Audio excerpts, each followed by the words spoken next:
I don't think there are easy choices when it comes to foreign policy or diplomacy. And it is not very often a good idea to categorize countries as friends or enemies. There are elements where you cooperate even with your worst enemies.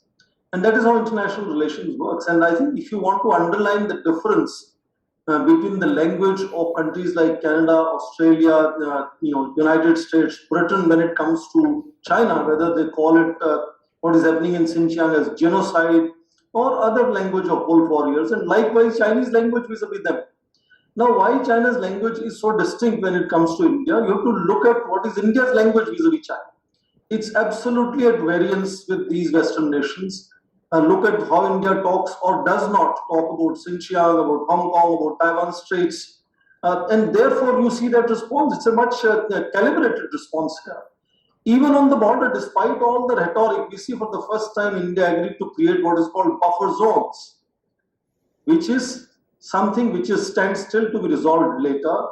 In 17 months of negotiations, sometimes negotiations on the border between military leaders up to 10 hours and 11 hours, only Galwan Valley where incident happened, then of course both sides of Pangong, and then of course Gogra. But still, Hot Springs, Damsok, Depsang, still, Chinese are still where they are, and still India would like them to go back. So it's a very different kind of complex equation that India shares with China. And of course, we will continue to enhance our leverages. And if some of the Western nations love to see India as a countervailing power to China, how far we want to play that game, I think we have to be very careful.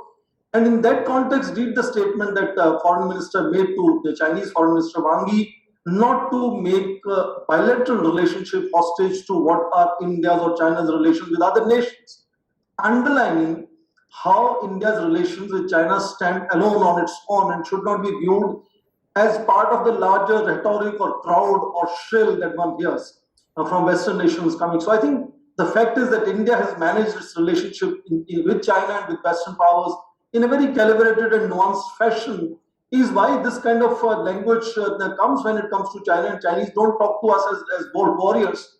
And when it comes to other nations, the language is definitely very harsh. And I think one has to appreciate that part of India calibrating very carefully and balancing the relationship with both United States, United Kingdom, Australia, Canada, and everybody else, sitting in quadrilateral the security framework, summit meetings on the one side, but also engaging Russia and China on the other. And I think that is where strength of Indian diplomacy lies, that they are able to still play around within that maneuvering ground very effectively, and it keeps the door open instead of closing the door on each other. And that's what diplomacy has to achieve. Keep the door open. Don't shut the doors on each other. Okay, all right. That's a good point you've made. In fact,